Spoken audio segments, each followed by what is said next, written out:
The Subcommittee on Research and Technology will come to order.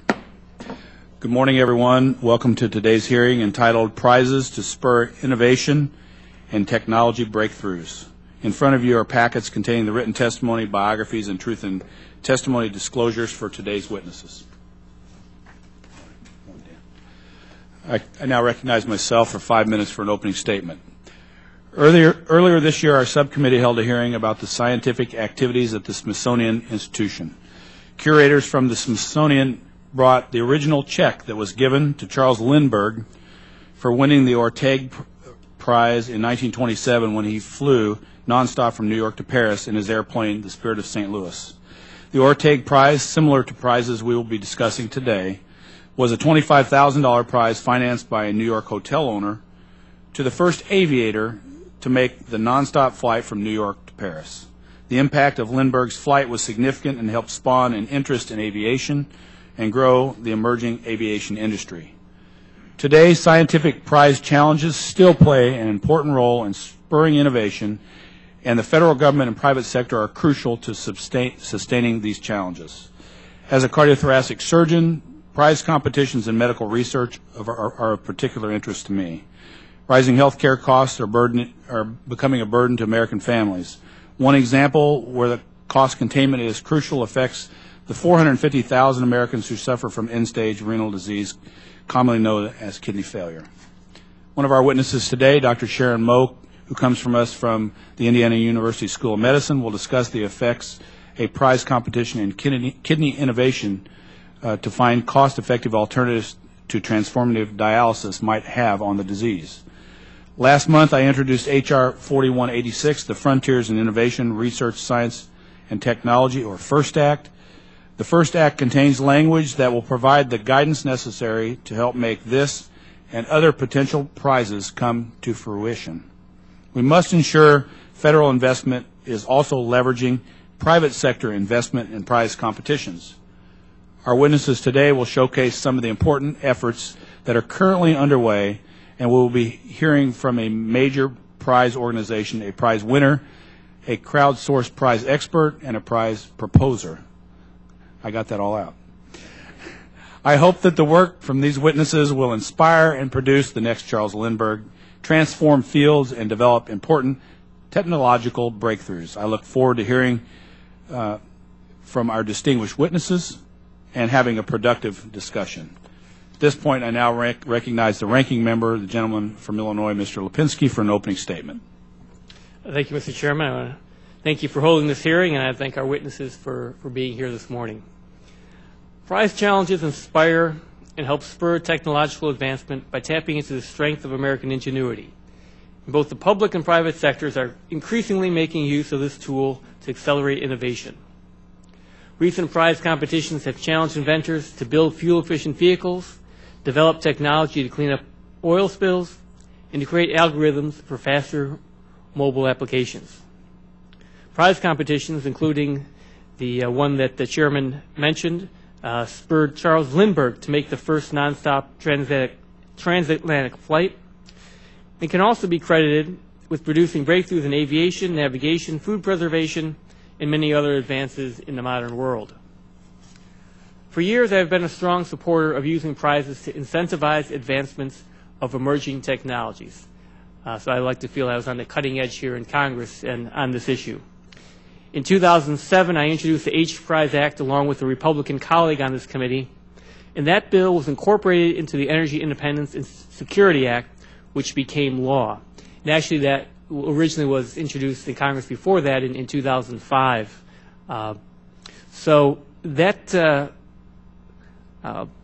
language that got incorporated into the bill authorized the Department of Energy to conduct prize challenges for the development of hydrogen as a transportation fuel. In 2010, I put language in the House NSF reauthorization bill, giving prize competition authority to that agency.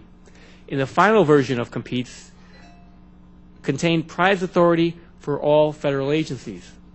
I'm glad to know that in fiscal year 2012, 7 agencies conducted 27 prize competitions under this authority. I would also add that DOE is taking another look at hydrogen energy, and I'm hopeful that this will involve a new prize competition using these authorities to supplement their current work. With today's budget climate, the federal government has to consider alternative financing tools for R&D funding outside of the established research grant paradigm in order to meet research goals. One benefit of prize challenges is that the prize is awarded only once the challenge has been met. This allows agencies to incentivize high-risk, high-reward research that generally constitutes only a very small percentage of federally funded research. Prize competitions also attract participants who do not typically seek government grants or contracts.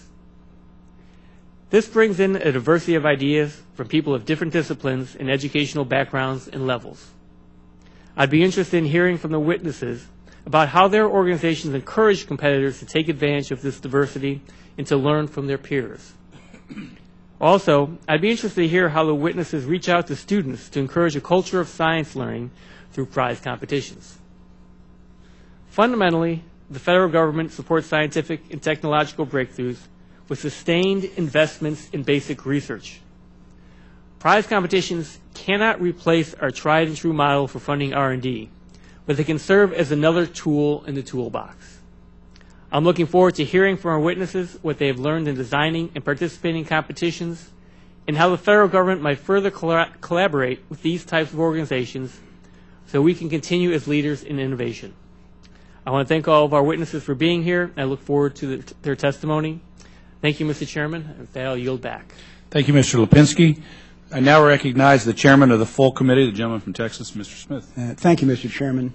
Scientific prizes have long played a role in advancing technology. They encourage creative thinking, spur innovation, and expand our economy. The Longitude Prize of 1714, offered by the British government, resulted in the marine chronometer and drastically improved shipping safety. Napoleon Bonaparte's 1800 Food Preservation Prize resulted in the development of canning food as we now know it. A top priority of the Science Committee is to encourage such innovation and technological advancements. To maintain our competitive advantage, we must continue to support fundamental research and development that encourages the creation and design of next-generation technologies. But there are many other technological problems that could be solved by taking a different approach with the use of prizes. These include transforming kidney dialysis treatments, developing better surface oil cleanup technologies, and generating a potential cure for Alzheimer's disease. Prizes also engage the brightest minds to solve a problem: scientists, entrepreneurs, inventors, and yes, even teenagers. A great example of creative problem solving was illustrated recently when a 14-year-old student in Pennsylvania came up with a simple way to save the federal government hundreds of millions of dollars. He figured out that by changing the type of font used by government workers, the federal government could save more than $130 million each year. This great idea was the product of a science fair. Prizes also encourage individual incentive, so the burden of risk, as well as the opportunity for success, is on the team or individual competitor. This will encourage more people to engage in high-risk, high-reward research. Federal science agencies have not fully utilized their prize competition authority to pursue breakthroughs in areas such as healthcare, advanced manufacturing, and agriculture. The First Act improves federal science prize authority. It allows federal science agencies to better partner with the private sector to maximize the value of every taxpayer dollar invested in research and development. In the words of one witness, Mr. Christopher Frangione, policymakers, quote, policymakers can continue this great progress in prize-based public-private partnerships by supporting prize language such as that included in the First Act, end quote. Mr. Chairman, I do want to thank our witnesses for being here today. I want to thank them for their excellent written testimony, which I have seen, and apologize to them. I have to give a speech at 10:30 over in the Capitol, so I'm going to have to excuse myself. But let me just say in conclusion that I think there is much progress we can make in giving out these prizes. For instance, the National Science Foundation, I think, last year only awarded 7 for $10,000 each. That's not really stepping up to the level that we would like to see them do, for example. And there are other ways that we can encourage individuals to participate, and there are other ways that we can encourage government agencies to offer these prizes as well. They just do an immense amount of good. I remember in one instance, and I've forgotten, maybe it had to do with the flying prize, where individuals actually spent 10 times more than the prize trying to get the prize, just because of sort of a natural competitive instinct, because of a desire to try to achieve a breakthrough, and perhaps even be successful on the profit side as well. So prizes do a lot of good in a lot of ways. Thank you, Mr. Chairman, and yield back. Thank you, Mr. Chairman. I now recognize the ranking member of the full committee, the gentlelady from Texas, Ms. Johnson. Thank you very much, and good morning. Thank you for holding this hearing to explore the use of prize competitions to spur innovation and technology breakthroughs. We are all very aware of the economic climate and budget constraints that the nation is facing. While tough choices have to be made, cuts to our federal R&D enterprise weakens the country's ability to be a leader in innovation. Our competitors have the same tough budget choices to make. Yet they are not just maintaining their R&D investments, but doubling and tripling them. Though they are no substitute for the sustained investment in long-term national outlook that traditional federal R&D funds provide, prize competitions could play a more prominent role in how the government funds R&D than they have in the past. The broad federal prize authority granted to all federal agency in 2010 competes reauthorization supports agencies' increased use of prizes to incentivize more high-risk, high-reward research and reach out to a new audience of researchers and innovators across all the areas of science and technology. NASA has established itself as a leader in public sector prize competitions. In a survey of nearly 3,000 competitors for NASA prizes, 81% reported that they had never before responded to NASA or other government requests for proposals. If we are to pull ahead of the competition, we must create opportunities for creative minds from all corners of our nation to make the next scientific or technological breakthrough. Prize competitions are yet another effective tool to tap into our nation's brain power. Two of our witnesses here today have spent years perfecting the design of prize competitions, and I'm interested in learning how they develop specifications and parameters for challenges while still encouraging what may seem to be the pie-in-the-sky ideas. Henry Ford once said, "If I had asked people what they wanted, they would have said faster horses." Finding the next Model T is critical to our nation's competitiveness, and I look forward to exploring how public-private collaborations and prize competitions might help. I thank our witnesses for being here for their testimony, and thank you, Mr. Chairman. I yield back. Thank you, Ms. Johnson. If there are members who wish to submit additional opening statements, your statements will be added to the record at this time. At this time, I would like to introduce our witnesses. Our first witness today is Mr. Christopher Frangione, the Vice President of Prize Development at XPRIZE. In his role, Mr. Frangione works with all departments of XPRIZE, prize sponsors, and other prize stakeholders to develop prize strategy. Prior to joining XPRIZE, Mr. Frangione ran the market assessment practice at a boutique management consulting firm where he consulted to CEOs of major engineering companies on issues related to strategy. Mr. Frangione has leadership experience across the energy industry, including serving as manager of operations and business development at Green Mountain Energy Company. In that role, he managed a regional market and defined new business opportunities, policies, and strategies for the retail renewable energy company. Mr. Frangione received his Bachelor of Arts in Environmental Policy from Colby College and a Master's of Business Administration and Master's of Environmental Management from Duke. Our second witness today is Mr. Donnie Wilson, Chairman and CEO of Elastec American Marine, one of the largest manufacturers of pollution control products in the world, exporting equipment to over 100 countries.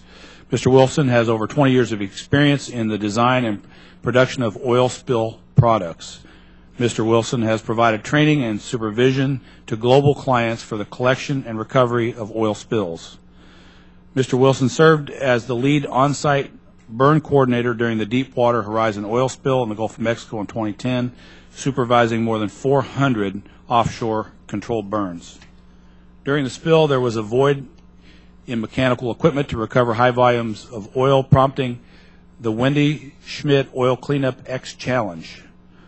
Elastec American Marine won with its patented groove disc skimmer, winning the $1 million first place prize out of 350 global entrants. Welcome. Our third witness today is Mr. Narinder Singh. As the president of the Top Coder Community and Chief Strategy Officer at Aperio, Mr. Singh is responsible for overseeing the company's strategy, technology, and crowdsourcing initiatives. A co-founder of Aperio, Mr. Singh brings nearly 20 years of software and business experience and plays a role in keeping Aperio at the forefront of cloud, social, and mobile technology. Prior to joining Aperio, am I pronouncing that correctly? Mr. Singh worked in the office of the CEO as a part of a corporate strategy group. Narinder began his career with Accenture at its Center for Strategic Technology. Mr. Singh holds a Bachelor of Science from Northwestern University and an MBA from the Wharton School. He has won numerous awards for business and technology leadership, including the San Francisco Business Times 40 Under 40 in 2013.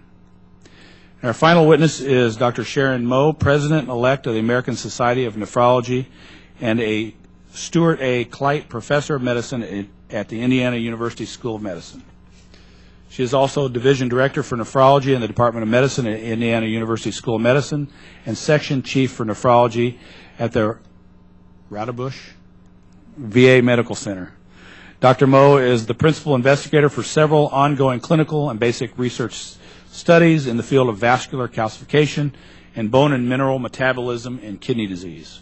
Her research is funded by the Veterans Affairs Department, the National Institutes of Health, and pharmaceutical companies. She has authored over 140 scientific manuscripts, teaching manuscripts, and textbook chapters. Dr. Rowe received her medical degree from the University of Illinois College of Medicine in Chicago in 1989, as I did in 1984. She completed her internship and residency at the Department of Internal Medicine at Loyola University Medical Center in Maywood, Illinois. Thanks again for all our witnesses for being here this morning. It's a pleasure to have you. As our witnesses should know, spoken testimony is limited to 5 minutes each, after which the members of the committee will have 5 minutes each to ask questions. I now recognize Mr. Frangione for 5 minutes to present his testimony. Thank you. Thank you to the committee, ranking members, and chairman for the opportunity to testify today. And we welcome at XPRIZE the attention that the committee is giving to prizes as an economically efficient tool to incentivize innovation.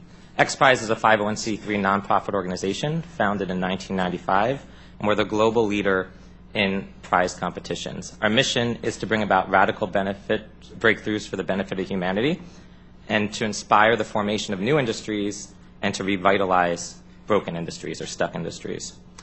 To date, we've awarded 4 prizes worth over $23 million, including our $10 million Ansari X Prize for suborbital spaceflight. And we have 4 active prizes worth over $44 million, including a handheld health diagnostic to diagnose 15 disease states and vital signs, the Qualcomm Tricorder X Prize. And in most of these competitions, we collaborated with the U.S. government, whether it be in a financial mechanism or just in a partnership. As you've heard from everybody's statements already, prizes are powerful tools for innovation. And as Ranking Member Lipinski said, the most important of which include leveraging your investment, democratizing innovation, and reducing risk. And if you look at leveraging your investment, you heard it up there earlier, but if you put out a $5 million grant, you're going to get $5 million worth of work. In a prize competition, the teams are spending their own money to compete. So if you put out a $5 million prize, you expect to get $20 to $50 million worth of work. In a time of fiscal constraint, this is a huge benefit. In terms of democratizing innovation, a prize does not care if somebody has had 20 years of experience or 20 days of experience, as long as they can accomplish the goal you set out. And most likely, you would have never given a grant or a contract to these people that are competing for our competitions because, 1, it would have been too risky for you. 2, you would have went to your known solver community. 3, you would have never known they existed. And 4, they didn't know they were interested in competing. They didn't know they had the expertise. And somebody brought up the question of high school students. We actually had a group of high school students in our Progressive Insurance Automotive XPRIZE, and we have a group of high school students in that Qualcomm tricorder XPRIZE, that handheld health diagnostic. And in terms of reducing risk, prizes are great that they only pay the winner. So you put out a prize purse, and these people are competing against each other to achieve that prize. So they're willing to take huge risks that really lead to disruptive innovations. Risks that the people that you're going to give your normal grants or contracts to are not going to take because they don't want to let you down, and you don't want them to take because you're on the hook for all the money.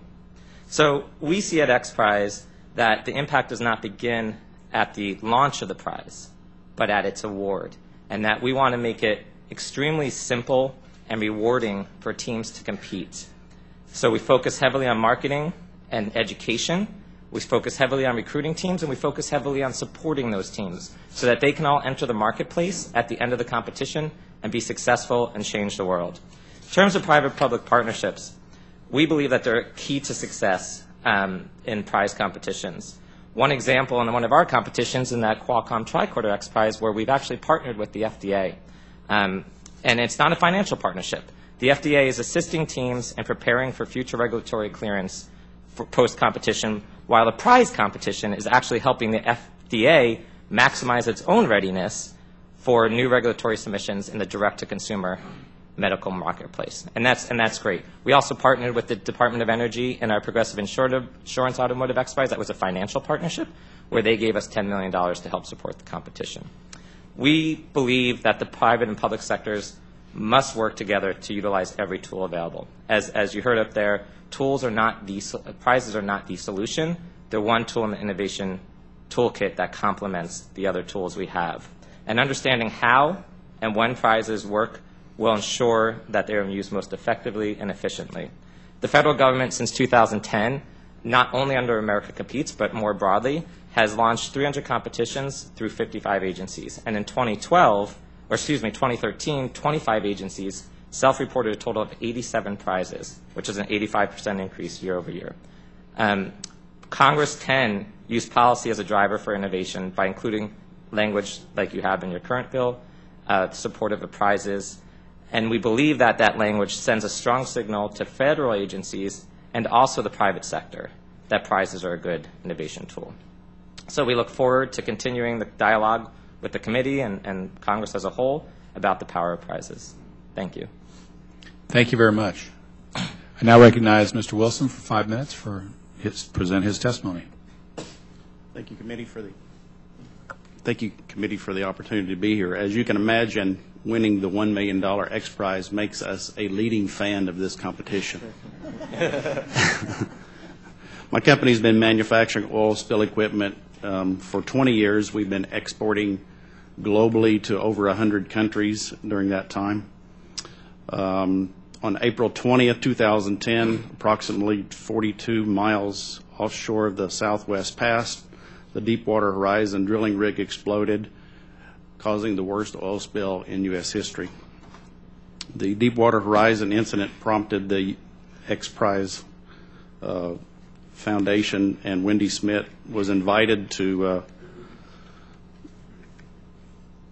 be involved in the oil spill recovery XPRIZE challenge.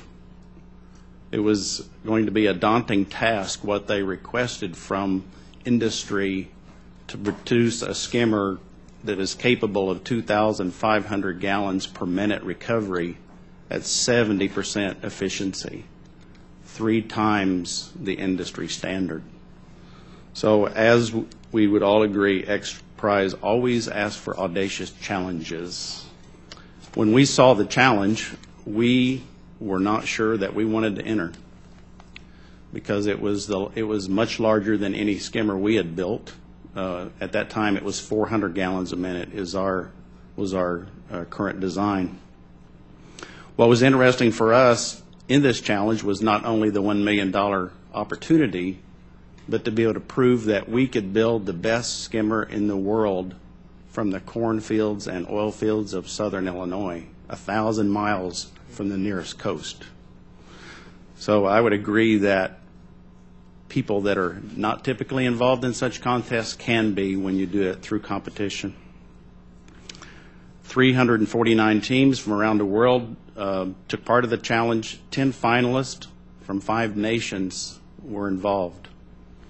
This was done at the OMSET facility in New Jersey, which is funded by the government and a fantastic place. Anyone ever gets a chance to go, they should. It is cutting edge and the only place in the world that this could be done. The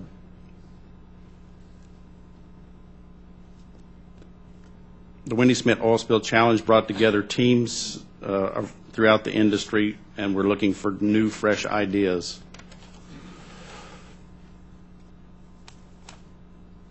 It's hard to describe the benefits of such a prize because of the competition and what it can do to encourage people to think outside the box. There were contestants from all over the world, some doing things from their garage in Alaska to very focused competitors from different countries. To date, we are starting to commercialize this product, and we've sold nearly $3 million worth of product in 3 different continents. And we will be introducing versions of this X-skimmer design in the coming months. This competition gave Elastec American Marine the faith and financial incentive to develop a new technology to keep our world clean, and I am pleased to comment about that today. Thank you. Thank you very much. I now recognize Mr. Singh for 5 minutes to present his testimony. Chairman, ranking members of the subcommittee, members of the subcommittee, I thank you for the invitation to speak before you. My testimony here today will seek to expand even your view of prizes and show how we can act bigger by thinking smaller. In 2006, myself and 3 others formed Aperio. Today, we have over 900 people with headquarters in San Francisco and Indianapolis. We've received numerous awards on Best Places to Work, Innovation Awards. We were named the World Economic Forum Technology Pioneer in 2012. Topcoder enables that. It's a community of over 620,000 designers, developers, and data scientists, and it's based on prizes. We use this community to crowdsource hundreds of projects for commercial companies across the world, including private sector organizations like Comcast and Ferguson. What we do is we break down large projects into smaller pieces, and we use prizes against each of those and hold mini competitions. As a result, we run 5,000 to 10,000 competitive challenges each year. Our average prize amount for these challenges ranges from a few hundred to a few $1,000s. For example, recently with Topcoder, Aperio helped the research organization of a large pharmaceutical company improve the performance of software that runs genome-wide association studies, or GWAS. GWAS is an approach to rapidly scanning markers across complete sets of DNA. We reduced the time it took for them to run this from 10 hours to less than 30 seconds. What's remarkable is that the core of this advancement was driven by a series of about a dozen contests with about only $50,000 in prizes. The firm plans to share this with the scientific community, and it'll completely change the way research is done with GWAS. In government, we've partnered with NASA and Harvard Business School to create the NASA Tournament Lab at HBS. This lab focuses on creating insights on the optimal design of contests and also how the federal government can be more effective in using them. So essentially, not only do we have to achieve results, but we've got a bunch of researchers from Harvard peering over our shoulders while we do it. So we've used this concept repeatedly of stringing together a series of smaller challenges to create some outstanding outcomes. So for example, we used a set of challenges to reduce the time it took for NASA to optimize medical safety supplies on space excursions from 3 hours to 30 seconds. We've created a mobile application for International Space Station that will help astronauts manage their nutrition and health. And it was developed through a series of 18 challenges for less than $60,000 in prize money, and it's in final testing for spaceflight now. We also just launched the NASA Asteroid Grand Challenge on Topcoder with Harvard and Planetary Resources to improve the detection algorithms of detecting asteroids. It consists of a series of 10 related challenges, and we hope for a similar leap forward in accuracy of the algorithms, and the total prize will be under $100,000.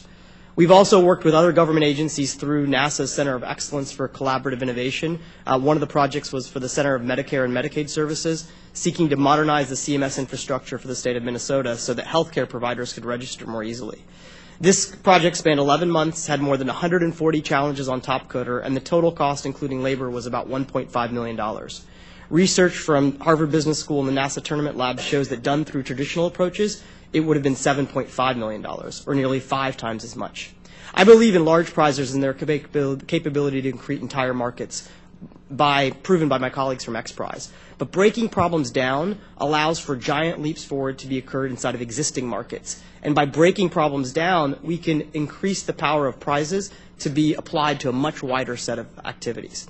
To do so, we do need more scalable rules for government. For example, it appears in the current language of FIRST that it would require private sector judges to disclose their financials. For challenges from a few hundred to a few $1,000s, this is an onerous burden, especially given that, for example, all of our reviews are publicly available and often evaluated by a computer program. More than anything I've said here, the one thing I feel confident about is that the rate of change of advancement of technology will not slow down. 3D printing, robotics, biotech, artificial intelligence, and even wearables, many other domains are just getting started. More than ever, we will need the ability to quickly and efficiently tap into the right skills instantaneously. So the nature of our economic system is built upon a free market, and for a good reason.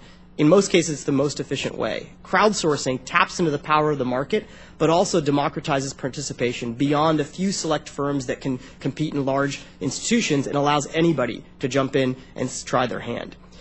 Crowdsourcing itself is an innovation, but in this context, even more importantly, it allows you to keep pace with innovation. I want to thank the committee for the opportunity to share my perspectives and would be happy to take any questions. Thank you very much. I now recognize Dr. Moe for her testimony. Chairman Bouchon, Congressman Lipinski, and members of the committee, my name is Dr. Sharon Moe, and I'm president of the American Society of Nephrology, better known as ASN. I'm a kidney doctor in Indianapolis, Indiana, and professor of medicine, director of the Division of Nephrology at the Indiana University School of Medicine. I thank the committee for calling this hearing to discuss the role of prize competitions in promoting innovation. Would like to put forth the innovation in dialysis as a worthy topic for a prize. With nearly 15,000 physicians, scientists, nurses, and other healthcare professionals, ASN leads the fight against kidney disease. Kidney disease is the 8th leading cause of death in the United States. It is a silent killer that destroys lives and places a staggering burden on our society. Of the more than 20 million Americans with kidney disease, nearly 450,000 have progressed to complete kidney failure and rely on Medicare end-stage renal disease program for life-saving dialysis. This ESRD program costs $35 billion annually and covers all Americans regardless of age or disability. Despite this spending, kidney care has not advanced in the 25 years that I have been practicing nephrology. ASN believes that a prize competition is an optimal way to promote innovation, reduce costs, and improve patient outcomes and quality of life. Dialysis keeps patients alive, but it doesn't come close to replacing normal kidney function. It does not return patients to full health or allow them to pursue full-time employment. Innovation has been stymied by a lack of competition among payers and a payment system that doesn't support novel therapies. If Congress uses a prize competition to signal that it wants alternatives to currently available dialysis care, I believe the private sector will produce life-changing, cost-saving alternatives to dialysis. I have a 48-year-old patient who epitomizes the need for innovation. 48. He survived cancer, but damage from the radiation treatment caused kidney failure. He's on dialysis, still awaiting a kidney transplant despite 3 years on the list. He tried dialyzing at night so he could continue to work, but was too sick to function. He had to quit work and go on disability. He recently told me, "Doc, I just can't take it anymore. I hate the needles. I hate feeling bad all the time. I can't work. It seems like a transplant will never happen. I would like to stop dialysis. Will you be my doctor while I die?" A 48-year-old went from working full-time to contemplating death over dialysis in just 1 year. That's because the few options available to him have not significantly advanced in the last 25 years. This reality is in stark contrast to dramatic therapeutic advances for other chronic diseases. We've developed insulin pumps that deliver accurate insulin doses, implantable defibrillators that shock the heart back to function, and robotic surgery to minimize hospital stays and pain after gallbladder and prostate surgery, just to name a few. In contrast, dialysis machines have become smaller, computerized, and more portable so that some patients can dialyze at home. However, patients still endure getting stuck with 2 needles 3 times a week at minimum, and their blood being filtered through for an average of 12 hours a week. We need breakthroughs, not incremental changes to old technology.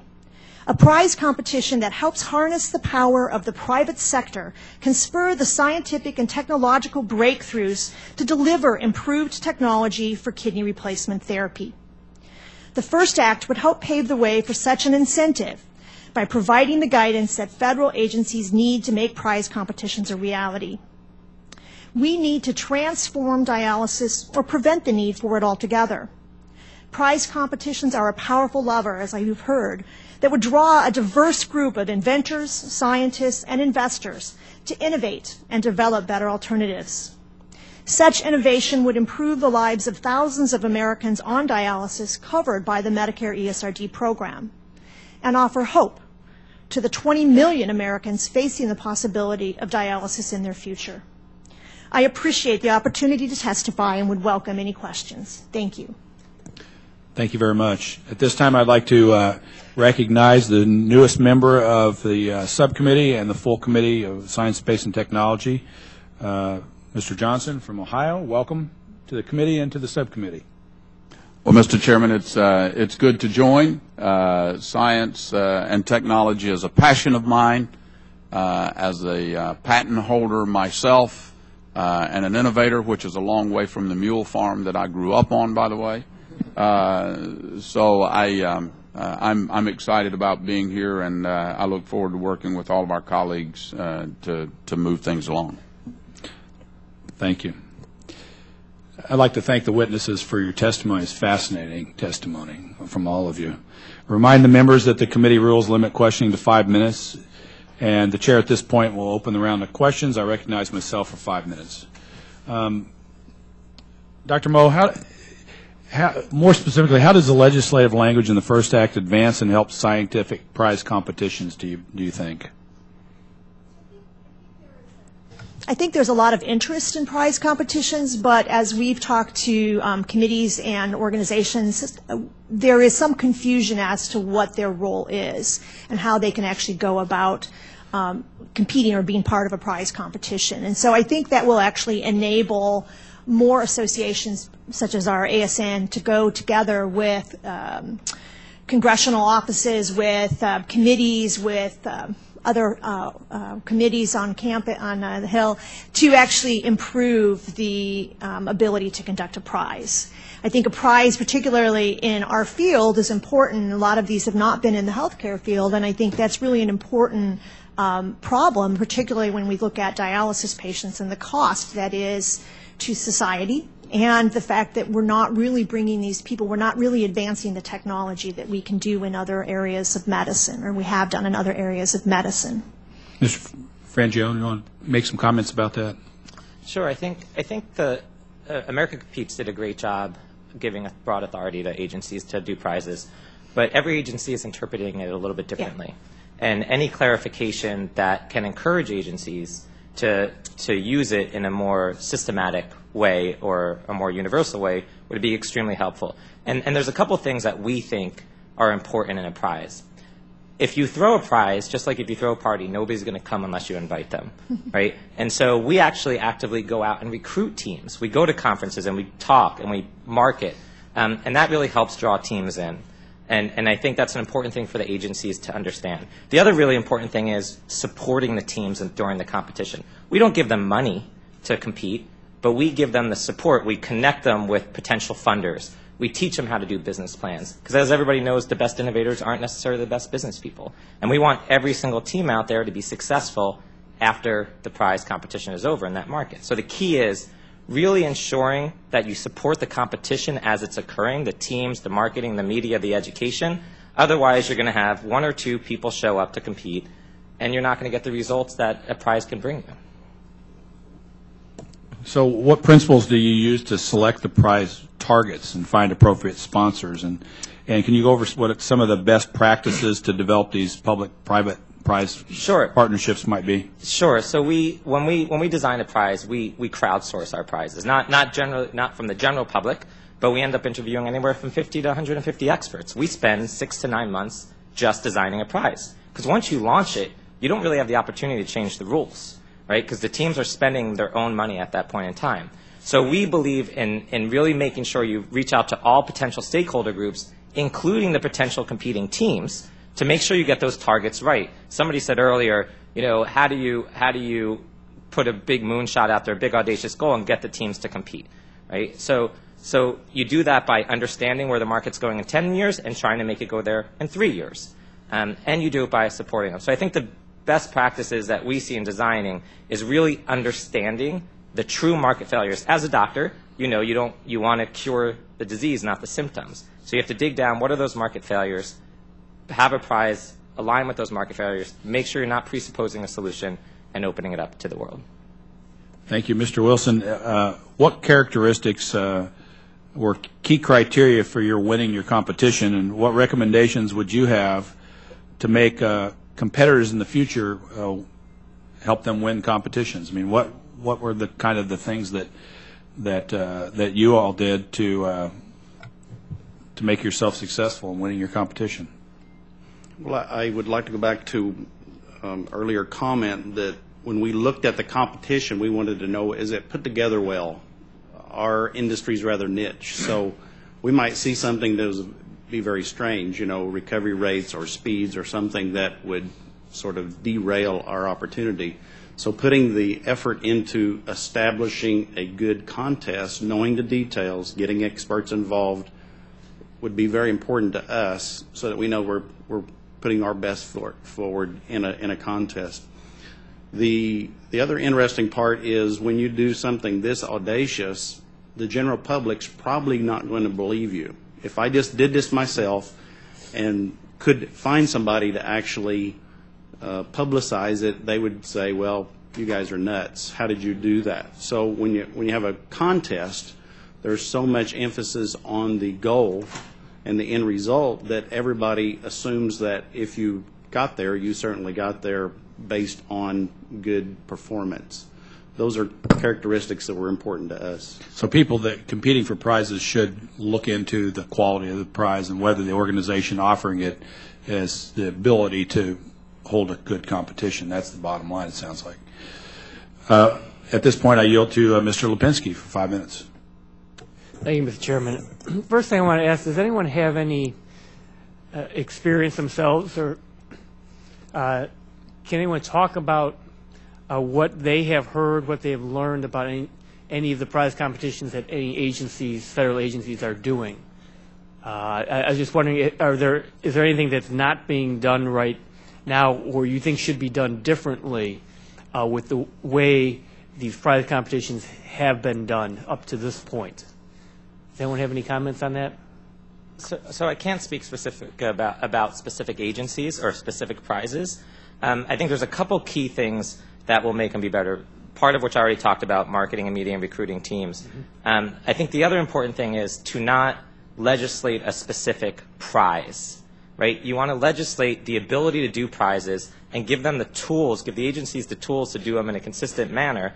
But we want to make sure that we don't legislate a specific prize because, as I said, designing it, and as Donnie also said, designing it is really important. So if it's legislated that it has to meet these goals, those goals may be totally wrong. And the other thing that's important for the agency is when they put out an RFP or an RFI to design a prize, they also have to recognize that they can't put the goals in the RFP and say you have to meet these goals if you design this prize, because you want to be able to throw out those goals and you want to find the right prize to design.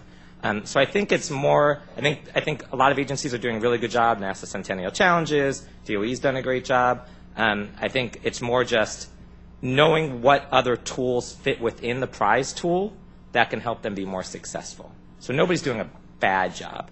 They're just not taking full advantage of the prizes. Congressman, I would say there's a Yogi Berra quote that I like. It's, in theory, there's no difference between theory and practice. In practice, there is.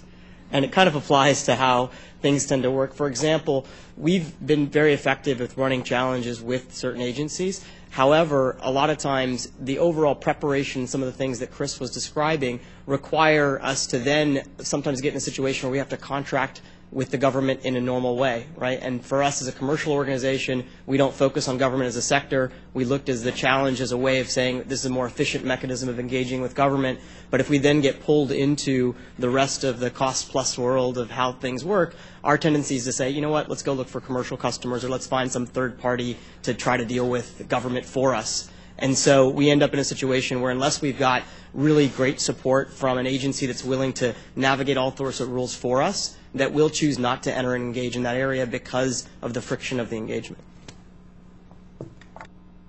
Mr. Singh, you had talked about the how you separate bigger. You separate it into smaller pieces. What you are trying to then pull together to come up with a solution to a problem. Does the federal government, have you seen agencies doing that, or could it be done better? Yes, so the challenge I described with NASA that we just launched around detecting asteroids, like who doesn't want to find asteroids? So that challenge is actually already broken down into 10 parts. And so the first 3 or 4 parts of that is to define the problem statement. We do kind of a test data set with the community, so we make sure the problem is set up right. We break it down into certain components. And then the main event, so to speak, is like the 6th or 7th challenge along the way, and then there's a refinement. So we've done that pattern with NASA and the NASA Tournament Lab at HBS quite successfully, and they've actually gotten to where they understand how to break those down as well or better than we do now. And so it's a matter of, I think it gives us more surface area. It's not a way of discovering a new industry, but it's certainly a way of exponential leaps forward in existing problem areas. And are there areas that you think, Dr. Moe said that you think this could be used better in healthcare?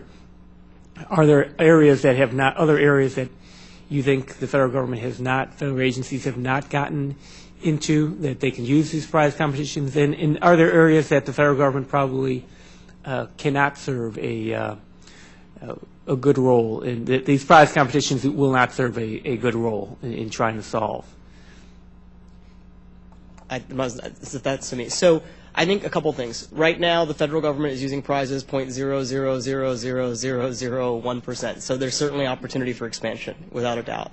I think that the key piece that I was saying is that I believe in what XPRIZE is doing with creating these large incentive pools. I think the micro challenges give you an opportunity to increase the surface area of the kinds of problems government can work on. So all of a sudden, it's not just the exponential pieces, but it's building applications, it's building things that order of magnitude cheaper or faster. And so it gives you an opportunity to apply it in more places. And I think that's a great compliment. There's certainly areas where this will never work, particularly where the data is too sensitive, or there's information where it's so difficult to break the problem down that you can't do it.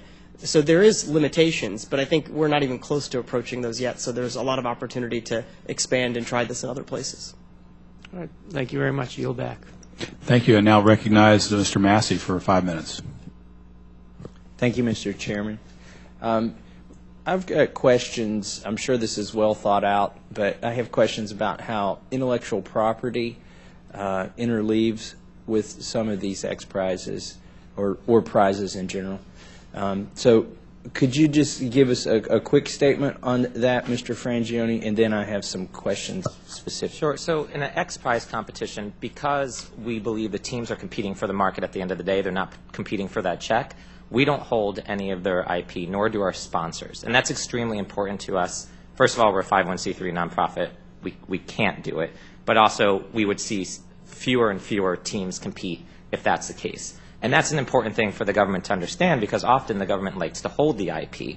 And so you should look at more innovative ways of licensing IP versus holding it, or saying, you know what, this is a challenge that's important enough, you keep your IP. Because again, otherwise, if you keep their IP, they're competing for a $10 million check, and then you're not going to have as many competitors. They'd rather compete for the multi-billion-dollar market that's there at the end of the day. So that might explain why we're getting 4 or 10 times as much Absolutely. R&D investment, because Absolutely.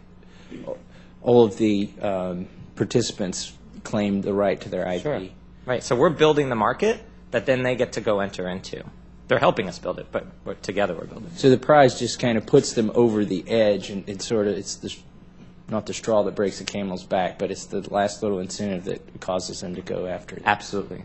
So, but if there's a $10 million prize out there, and this is back to IP, so for instance, a patent is not a right to do something, it's a right to exclude somebody from doing something.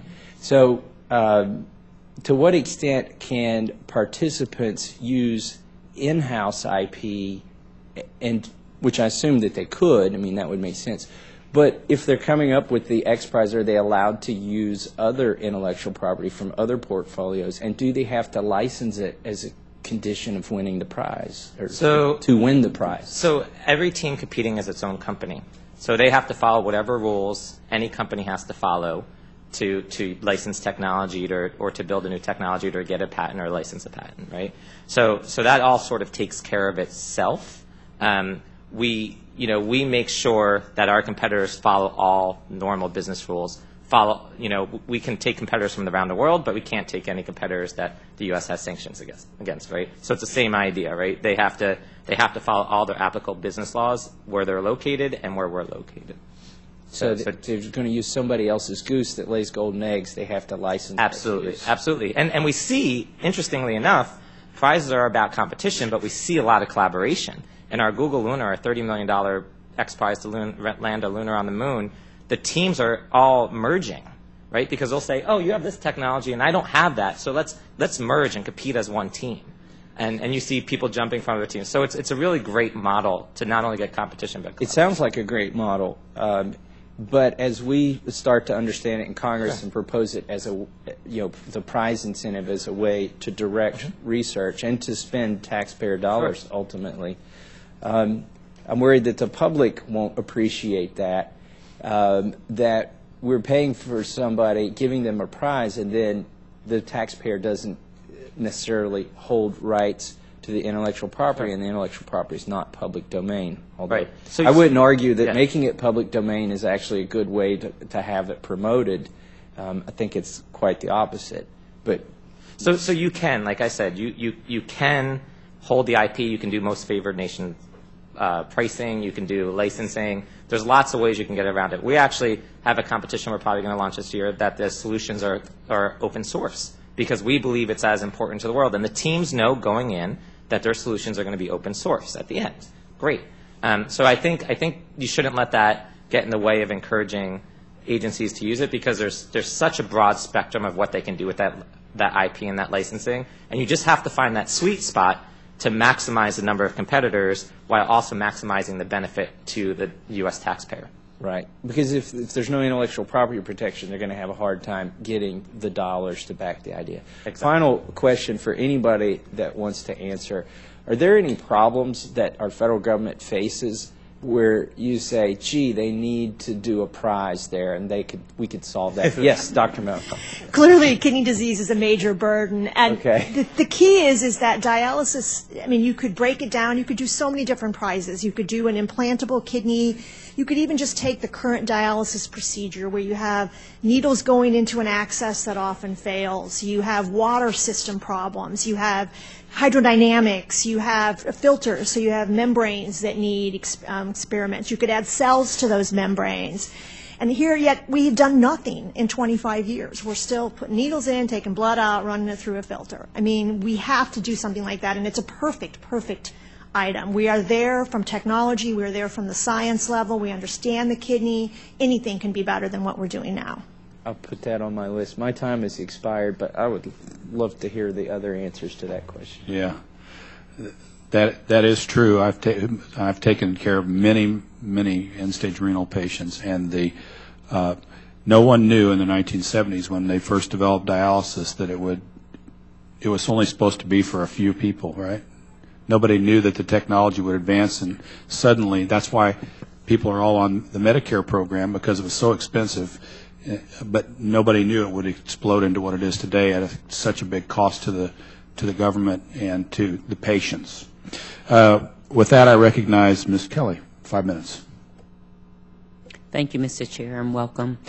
Mr. Frangione and Mr. Singh, engagement in STEM education is critical for the future competitiveness of our nation.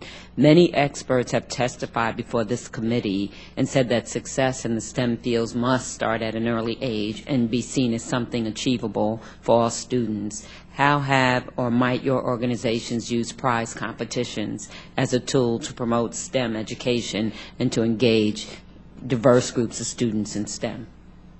Thank you, Congresswoman, for the question. So obviously for us, it's the supply chain of our future, right? Not just as a country, as a company overall. And so a few things that we do to promote growth overall that we're looking to extend into the areas is that we run challenges for free on a weekly basis that draw 2,000 or 3,000 competitors. They take about 90 minutes. There's some code challenges, and they compete for readings and they compete for learning. Like, people are trying to get better. So these are not for paid prizes, but we invest in creating these so they're like applied challenges. So one of the things that we've done is we've run those in special ways for high school or college competitions as well. Later this year, we'll be making it self-service, so any high school or college computer science teacher can go and say, hey, let me run my own virtual competition against our data bank of 2,000 problems that have been accumulated over the past dozen years. So that's some of the things that we'll go through and do. That really addresses, though, the, I would say, post I've learned to code, for example, stage. We're not any further out, but it's really effective. I was at a high school technology conference called Tech Olympics in Cincinnati. It's one of the largest high school competitions in the country, and we ran a mini top coder tournament for the kids there. And it was exciting to see the winners and the like, and one of the things that really struck me with the computer science teachers is it was like, you know, we have to teach for a certain band, and this is an area that has so much spectrum of beginner to advanced that no curriculum in my school can cover all my students. So this is such a great opportunity for me to really be able to shuffle those people who've got a spark or interest in it, to be able to give them a way of learning and finding an outlet for their creativity regardless of how old they are or where they sit. So those are some of the things that we're looking at. I think there's a lot more that we could do. One of the particular pieces for us is girls in STEM. Last year we did a poster design contest for how to encourage girls in STEM at a young age. I think that's an area that we would like to invest and do more in the future. Thank you. And so at XPRIZE, we're trying to create the next Apollo moment, right? And hopefully that in and amongst itself is going to excite kids and into STEM education. But we recognize that's not, right? So we have these giant competitions out there to get us to the next Apollo moment, but we spend a lot of time and effort getting kids involved, either through smaller competitions, like First Robotics or other competitions that we support. We do a lot of documentaries. We just created a dome show for planetariums focused on the moon and our Google Lunar XPRIZE. So our goal is to get kids really excited at a very young age, getting them in smaller competitions that they can then, you know, compete on. But what we're realizing is, and it's great, you know, we used to have these smaller competitions, and we still do, but we now have high school teams competing for our $10 million competitions. So it's almost like, okay, I guess we're going to go to 13-month-olds, right, with our stuff, because the 8th graders are going to start competing for our competitions next. So we focus a lot on the STEM education, and we really want to get people excited and kids excited about science, because they are our future, and we need them to be excited.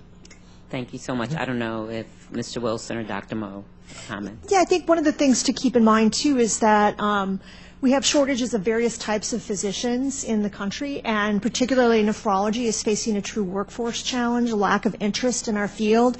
And kids today are very technological, far more than I certainly was going through medical school. I wanted the physiology. Kids today want to apply that physiology to technology, and I think that's where prize competition to get those integrated is really important. We offer a course for first-year medical students at Mount Desert Island to go through physiology, and I'd love to add a little bit of technology to that where we can, all right, here's what the kidney does. What if you could create a chip that actually puts these pieces together? And people are doing that. People have actually working on the kidney on a chip. I don't know if you have any comments. Thank you. I yield back. Thank you. I recognize Mr. Johnson from Ohio. 5 minutes. Thank you, Mr. Chairman. And by the way, I've got young grandchildren. I've got a 13-month-old that's already using an iPad, so there might be some value in that. I don't know. For all of you, though, in light of ongoing budget pressure and our current state of fiscal austerity, how can prize competitions conducted by the private and public sector serve as an efficient and effective tool for spurring innovative solutions to advance high-tech industries. Now, I know this is a kind of a 30,000-foot view, but for my first entry at the committee, I want to understand, I want to get your perspective on that. I think it's important, but I want to hear why you think it's important.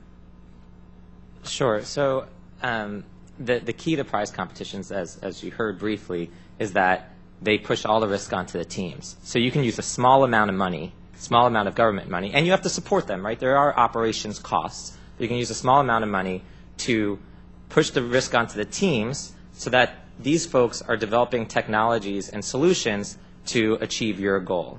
And in doing so, those teams are spending significantly more than that prize purse. The example I gave in my testimony is you could give out a $5 million grant and get $5 million worth of work, or you could put out a $5 million prize, and we see in our prize competitions anywhere from 4 to 10 times leverage. So you're going to get $20 to $50 million worth of work. When you're talking about fiscal constraint, that's amazing. If you look back over history, the Lindbergh Prize was a $25,000 prize, and all the teams spent $400,000. And our Ansari X Prize is a $10 million prize. There were 26 teams from 7 nations spent over $100 million, and the winning team actually spent $26 million to win 10. We don't see that a lot, but we do see that big number a lot. So they're a great tool specifically for that reason. Okay. Any of the rest of you? Dr. Mo? Sorry, for healthcare in particular and for dialysis, because of the way the reimbursement system is set up, it's not a disincentive, but there isn't an incentive to actually do innovation. And I think by having a prize that kind of goes outside of the main reimbursement system, outside of the main way that we do business, actually is a way to jumpstart that. In particular, I mean, a dialysis itself is very, very expensive, but these patients are sick, they're hospitalized, they're on over 30 pills a day, so they're on Medicare Part D. They're also require surgeries, and so their cost is beyond just the procedure. And so even if we can fix one of those problems with a prize, we can actually impact long-term costs to the government with a minor investment compared to the $35 billion we spend annually. Sure.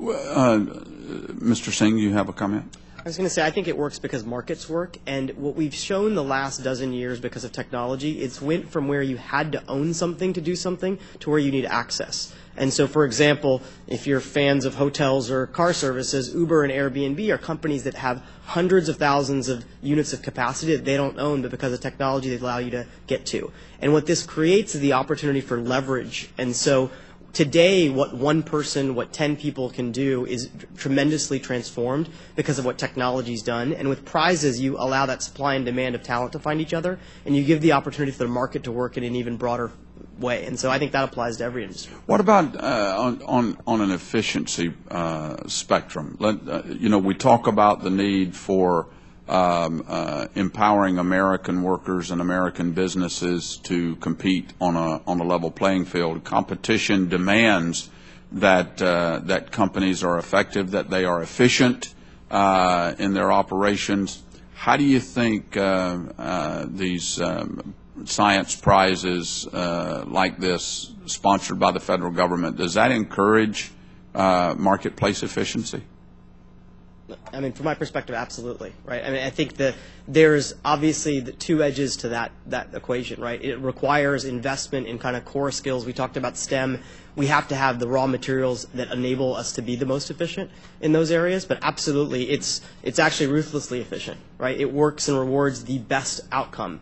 And that's something that, in general, can save a lot of money, but also requires that we arm ourselves with the right tools to be able to participate in that kind of marketplace. Again, all of you, do you think we have too many of these federally funded science prize programs? Too few? I think I know what your answer is, but Few. Okay. Mr. Chairman, I yield back 3 seconds. Thank you for that extra time. Now I recognize Mr. Kilmer for 5 minutes. Thank you, Mr. Chairman. First of all, thank you all for being here. I think this has huge upside, tremendous opportunity to drive innovation and to appeal to talented people to come up with good solutions. I will throw in, just in response to Mr. Massey's question, I know we've been speaking with the XPRIZE folks and others about looking at using this model and working with NOAA to provide a prize competition around addressing ocean acidification, which in my neck of the woods is a very big deal that affects our shellfish industry and others, sort of similar to the Wendy Schmidt XPRIZE Ocean Health Prize competition.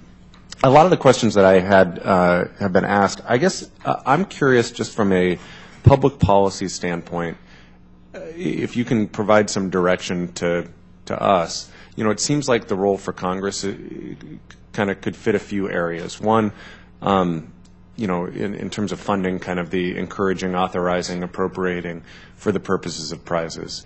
Two, trying to establish some method of coordination as agencies are sort of contemplating doing prizes, have some sort of coordinating mechanism to make sure that it's done right, and that they're not sort of reinventing the wheel when each agency contemplates this. And then third, there's, you know, obviously sort of directing it, you know, go do a prize on this or that, or, you know, ocean acidification or something else. Am I missing anything big? And then as you look at those sorts of levers, any advice if I airdropped you into Congress as to how best to approach those ways of engaging? Sure. So I'll take that and then I'll pass it off. Funding is great. we always like more funding to the agencies to do prizes, and helping to clarify what they can do and what they can't do and how they can do it. So, for example, I mentioned earlier, we really believe you need to support the teams and you need to market and educate the public and the world and the teams. And so giving them that ability to use prizes, use every element of a prize to make that prize most effective is extremely helpful.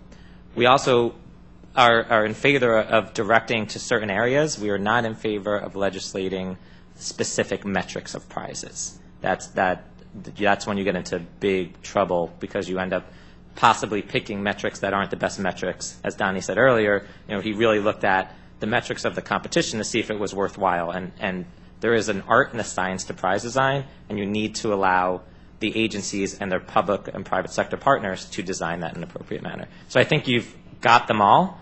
I would just caution in how you direct the types of prizes. Thank you. So I'm not a public policy expert, but also I'll act like the government's a really big company, which I do know how to deal with. Right?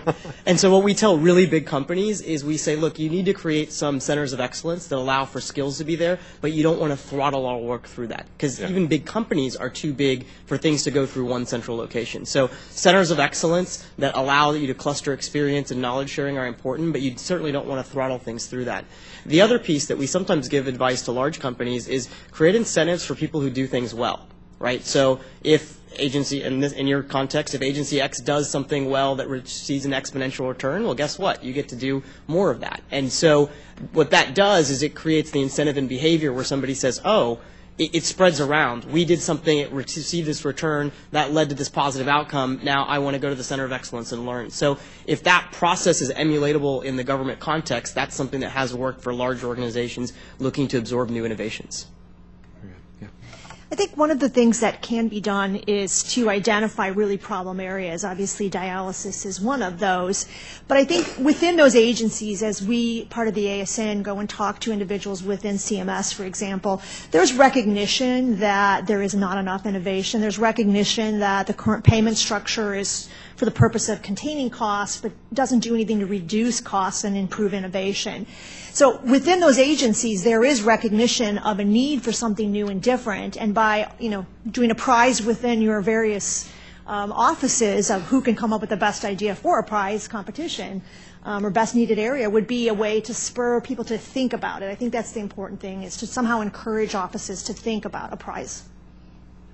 Thank you. And to give 10 more seconds, I yield back. Thank you. I did better than 3. There you go. Recognize Mr. Holcren, 5 minutes. Thank you, Mr. Chairman. Thank you all for being here. This really is a crucial hearing for the subcommittee as we continue to ensure federal government playing a smart role in advancing the innovation and breakthrough discoveries that I believe will dramatically change our world and make it a better world to live in. prizes are an important mechanism where private sector partners such as yours certainly can have a dramatic effect.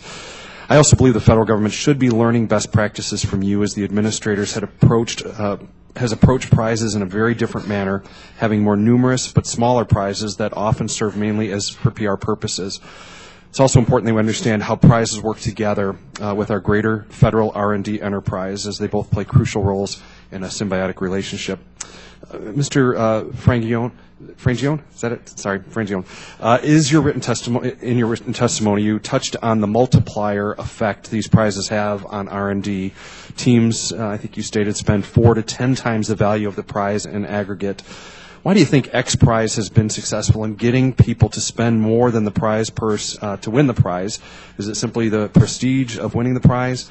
Also, how do you build prize branding so that there is prestige in winning your prize and thereby attract a diverse group of participants? So there's a lot of reasons teams compete for our prizes. One is the prize purse, obviously. 2 is the legitimization of an industry. Nobody believed that private companies could put a plane in space. Only governments could do that. And our prize legitimized that. And as Donnie said earlier, one of the other things is you can go out there and you can market your results and say, I've done this, but nobody believes it because your company's marketing it. When you go through a prize competition, the prize has all these different stages where there is independent third-party verified data that they can now use to make their products better and to go out and sell their product. Another real reason teams compete is for the competition resources. When we used OMSET, where the oil spill cleanup X challenge was held, that cost us $1 million to rent the facility and $1 million in donated oil. We had 10 finalist teams there. That's $200,000 per team. And it was on a U.S. Navy base, so you wouldn't have been able to use it anyway. So they got to test at an independent third-party verified testing center because of the competition. So the key is, and the reason we're successful, is that we provide lots of reasons for the team to compete that is not about that check. Once it's about that check, you're not going to get a lot of teams competing. So you have to make it rewarding and simple for them to compete. You have to make sure that they're all heroes so that they all compete for that end market at the end of the day. Once you limit it to $10 million check, nobody's going to compete. Or you'll have a few, but not all. Yeah. Do you think it's more difficult for the government to build similar branding when we have so many different and smaller prizes? I do not. I think the government can do a great job in this, and many have. NASA Centennial Challenges are doing great. USAID's investigating prizes are doing a fantastic job. I think the key is that you have to pull all these other levers in the prize, the marketing, the media, the competition resources, and making it rewarding for teams to compete. I think people would be excited to compete for a government prize, right? I mean, XPRIZE is a great brand, but I actually think it'd be cooler to compete for a NASA prize. People at home will kill me for saying that, but you know, NASA holds so much more stature than we do, right? So I think the government's brands that they have, USAID, NASA, DOE, are big enough and amongst themselves. And I do encourage them to do much larger prizes than they're currently doing. I don't know if you want to put the Congress brand on. I don't know how that would go over. Let me touch on, again, the multiplier effect these prizes have. I wonder if you could give the committee any examples of companies that competed for prizes, did not win, but still started successful businesses from their work. In your testimony, you spoke about disruptive innovation and democratizing innovation. How does your process give previously overlooked teams both the experience and exposure they need to then enact a workable business model and attract private capital?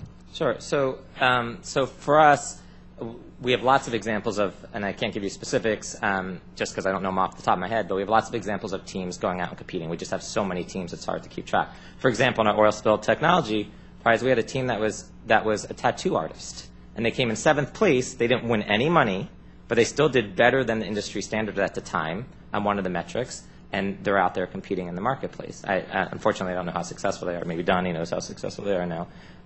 But still, they would have never competed. They didn't even have an interest in the industry until the prize existed. So the key is that you don't know who the solver community is until you launch the prize. And that's why they're so much better than a traditional grant or contract in certain places. Basic research where there's no end market, prizes don't work. You need that end market. But in certain places where there's a big end market, prizes work really well. Well, thank you all very much. I guess I'm only 3 seconds that I can yield back, like my colleague from Ohio, so yield back, Chairman. Thank you very much. At this point, I'd like to thank all the witnesses. This is a very fascinating hearing. And thank you for your valuable testimony and members for questions. The record will remain open for 2 weeks for additional comments and written questions from members. The witnesses are excused and the hearing is adjourned. Thank you very much.